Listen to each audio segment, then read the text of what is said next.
નમસ્કાર, જય હિન્દ મિત્રો. હું મિતેશભાઈ પટિયાર, સામાજિક કાર્યકર્તા અને 22 લોકસભા ભરૂચના અપક્ષ ઉમેદવાર. આ જે જાહેર વિજ્ઞાપન છે સરકાર દ્વારા, તંત્ર દ્વારા લગાવવામાં આવેલું છે ગુમાનદેવ ફાટકની પાસે, આજે આપણે આ લાઈવમાં વાત કરવાના છે રોડ રસ્તામાં થયેલી ગોબાચારીની. આજે વાત કરવાના છે રોડ રસ્તાની જવાબદારી કોની. આ ખાડા, આ દર જે ઉડે છે, લોકો પોતાના બાળકોની સાથે બાઇક પર પણ અહીંયાથી જતા હોય, કેટલા ભાઈઓ કેટલા બહેનો રોજ અપડાઉન કરતા હોય ગુમાનદેવ ખાતે પણ.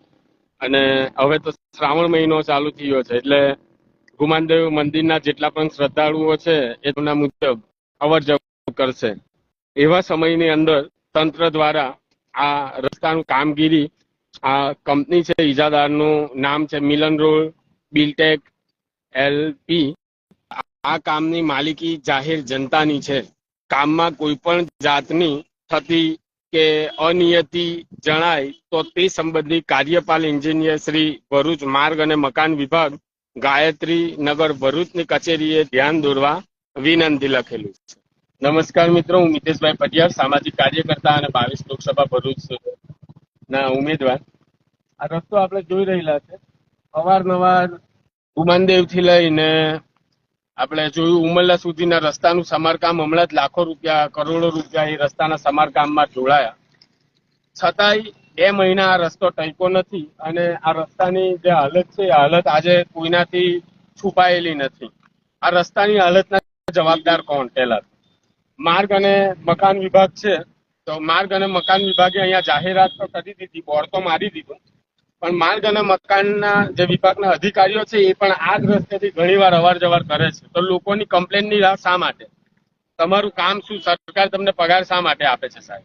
આ રસ્તાની અંદર જે ગોબાચારી થઈ રહેલી છે એ ગોબાચારીના કારણે કેટલા લોકોના એક્સિડન્ટો થયા છે આપણે ગણાવી નથી શકતા. કેટલા બચારા નિર્દોષ લોકોએ તો પોતાના ત્યાં સ્થળ પર જ કમકમાટી ભર્યા મોત નીપજ્યા છે. આ તમામ વસ્તુને ધ્યાને રાખી અમે આ લાઈવ વિડીયો આજે બનાવી રહ્યા છે કે આ જે ગોબાચારી થઈ રહેલી છે આ ચોખ્ખી આંખોએ દેખીતી છે કે હમણાં જ લાખો રૂપિયા આ રસ્તાને બનાવવા માટે દોડેલા હતા.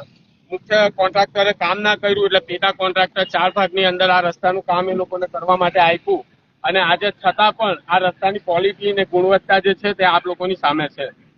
અવારનવાર આપણે રસ્તાઓ માટે ને એના માટે લોકોને પડતી તકલીફો માટે લાઈવ આવીને બોલતા હોઈએ છીએ, કારણ કે આપણે પણ જાણીએ છીએ કે લોકો એટલા બધા એ નથી આજે પણ જાગૃત કે એ લોકો તંત્રની સામે, સરકારની સામે કે ચૂંટેલા પ્રતિનિધિઓની સામે અવાજ ઉઠાવી શકે. લોકોએ ભારતીય જનતા પાર્ટીને મત આપી વિજય બનાવ્યો છે. 7મી ટર્મ આ એમની ચાલુ થયેલી છે અને 7 ટર્મ પછી પણ આ રસ્તાઓ સાહેબ સાચા નથી, આ રસ્તાઓ યોગ્ય નથી. તમારા ગામોમાં સુદ્ધા થાંભલાઓમાં લાઇટ નથી. આજે નગરોના, આપણે ઝઘડિયા તાલુકો, આખો ભરૂચ તાલુકો જોઈએ તો નગરોના વિસ્તારની અંદર પણ લાઇટો નથી. ગંદકી ઠેર ઠેર થઈ ગયેલી છે. અંકલેશ્વર તો ગંદકીનું સામ્રાજ્ય થઈ ગયેલું છે. કંપનીઓ વાળા ગંદા કેમિકલ વાળા પાણીઓ છોડે છે, ધુમાડાઓ છોડે છે. આ બધાની જવાબદારી કોણ લે? આજે ગરમી વધી ગઈ, લોકોએ ઘરમાં એસી લાવવાની જરૂરત પડી, પણ લોકોની ઇન્કમ વધી નથી, એ કોઈએ નથી જોવું. તમને લોકો ચૂંટે શા માટે છે?